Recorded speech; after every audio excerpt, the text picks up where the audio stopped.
The fact that the EU did that, I think, gave lots of people confidence. Confidence in their MEPs. I mean, how many of us know our MEPs? Well, we should know them, who they are, because they're taking decisions which affect the patients we see.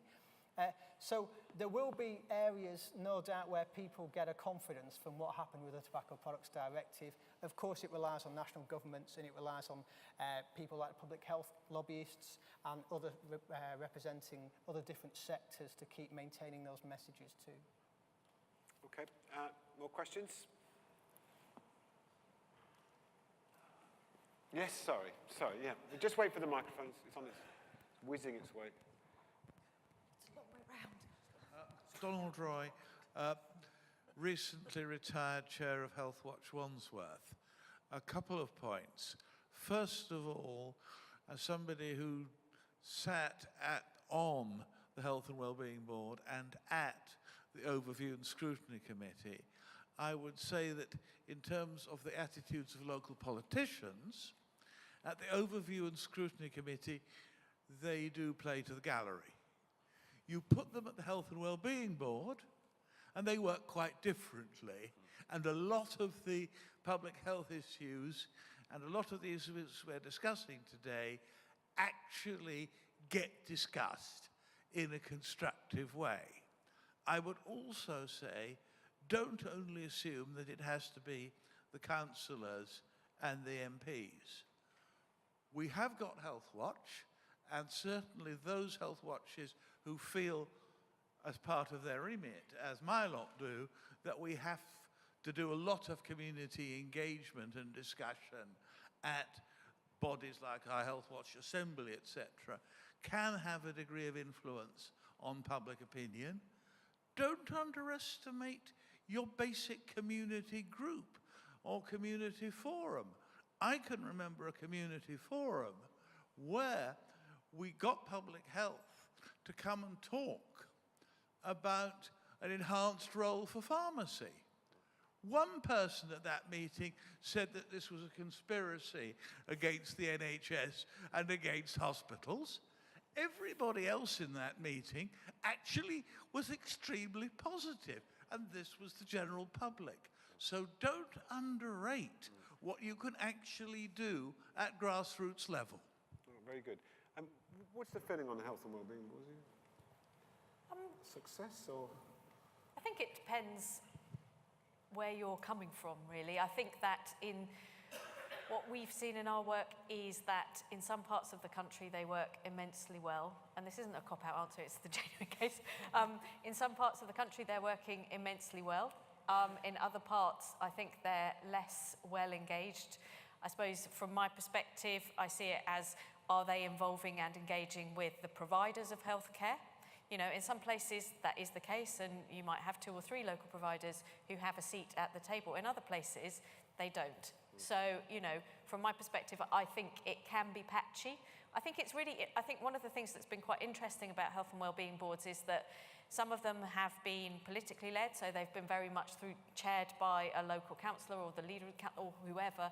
In other places, they've been taken a much more kind of managerial route, and it's very much through the officers, and I think it's given them a different flavour of how they operate, and I've seen examples of both.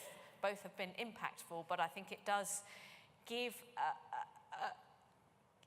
a sense of where the local authorities' actual priority lies with something, depending on who leads that health and wellbeing board. But no, I think it's a mixed picture. I think that it would be great if we got to the place where they truly were the kind of cradle of decision-making and prioritisation for local areas. I'm not quite sure we're there yet, but, you know, I know that we perhaps don't have time, but let's give them a little bit of time. Ram, do you deal with them?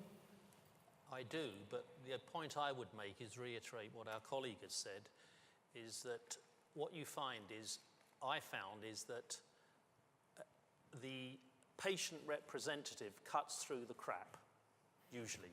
All the rubbish that goes on about business plans and ticking this and ticking that. I found on the half a dozen ones that I've actually been to, the patient actually understands what one is trying to do, and they usually are very supportive of innovation.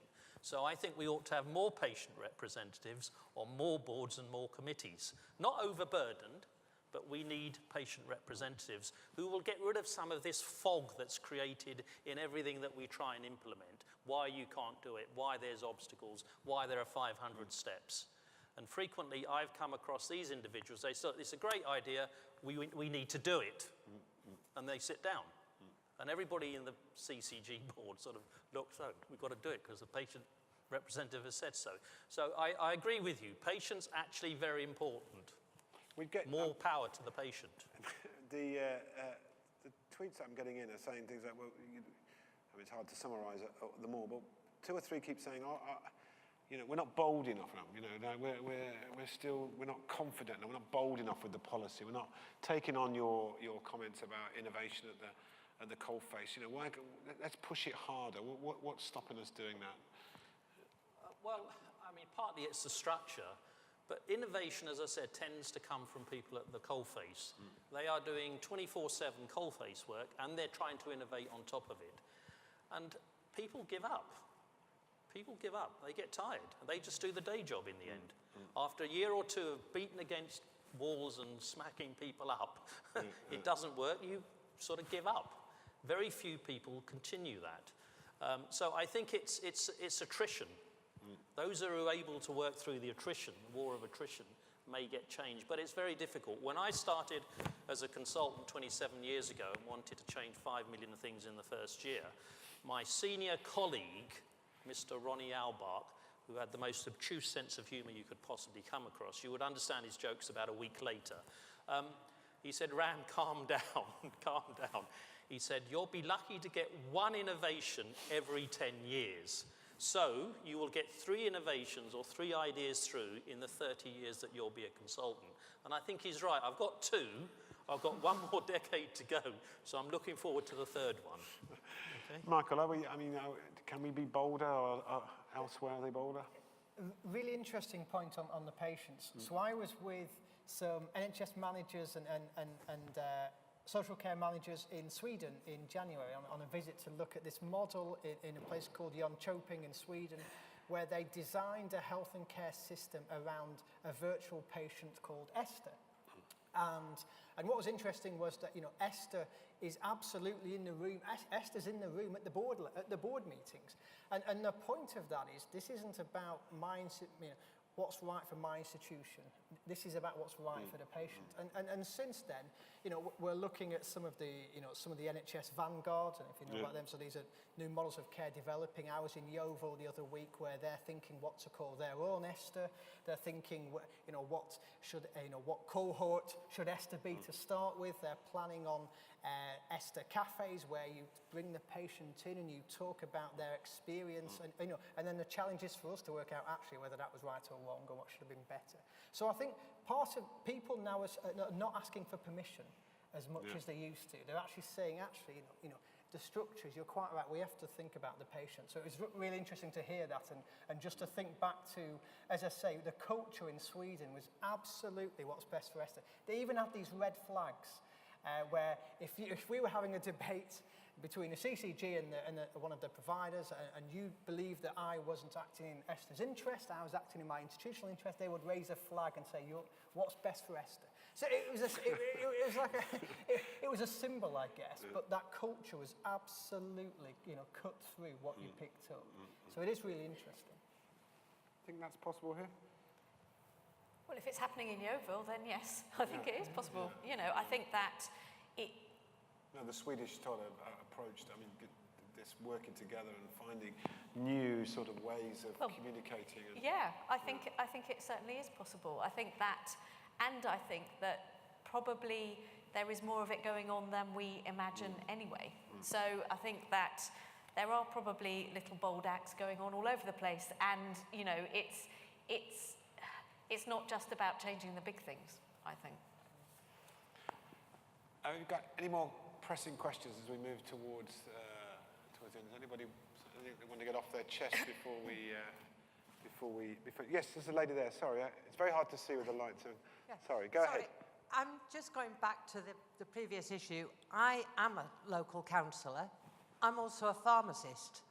of 30 years plus experience.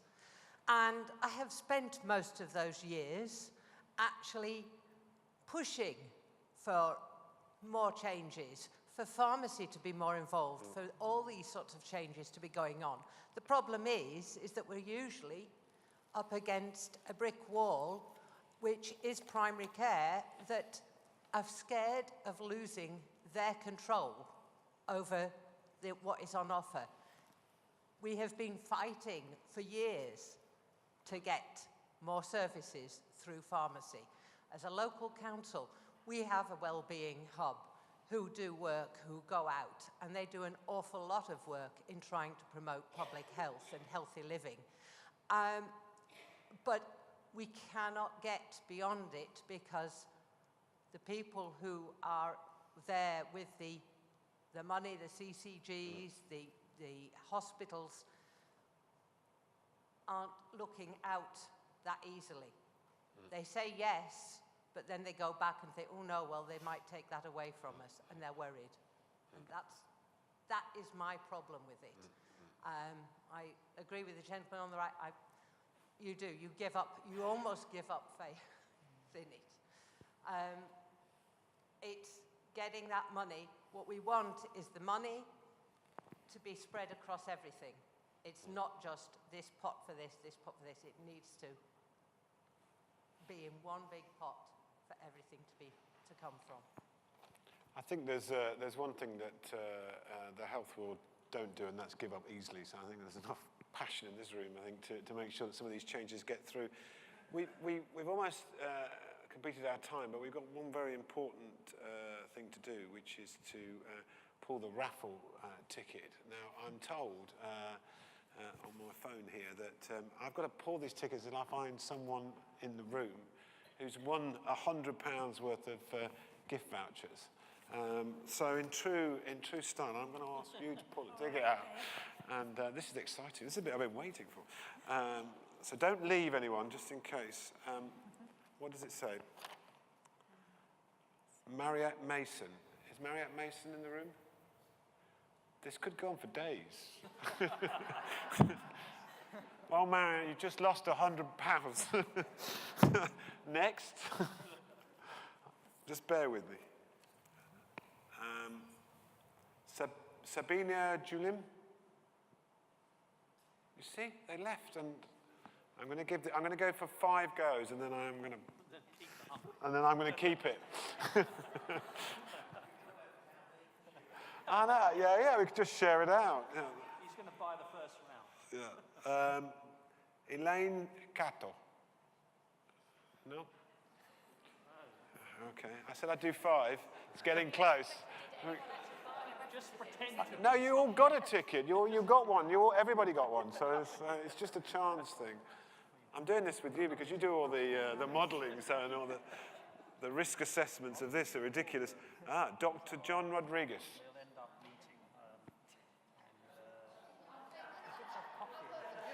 meeting. You work with him. Will that do, everyone?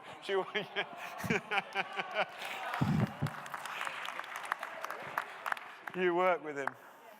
Come on down. You can take half of it then. Just take it back to him, and we'll email. Yep. Yeah, drop him a line. Okay. Just a few points before we finish. Don't panic, anyone, if you didn't go to the workshop you wanted to go to, or you didn't take your notes, like I said at the beginning. The recordings of everything will be online fairly shortly at www.healtheurope.eu. So look out for that. That's useful. I'm told those of you who haven't already registered for the free trial for the Sage Journals, apparently it's available to you. So take that opportunity. There's details in your pack.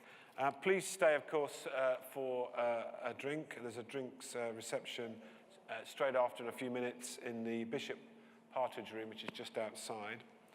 And of course, it's very, very important that we thank everyone who's been here today. Thanks to the speakers, and thanks very much to, obviously, staff at Church House and to the media partners, and thanks everyone for participating. I wasn't going to give you some fancy summary other than to say there's a few key words I think that I picked up from the day which I think sort of capture everything. For me, you know, more and better partnerships and collaboration, more effective integration into dependence. This is my own personal word cloud, by the way, but more autonomy and flexibility, more investment in prevention, and particularly in the early years, more innovation and more scaling up, and lastly, and perhaps most importantly, more listening and learning to others, particularly those on the front line. Thank you very much for coming. Thank you.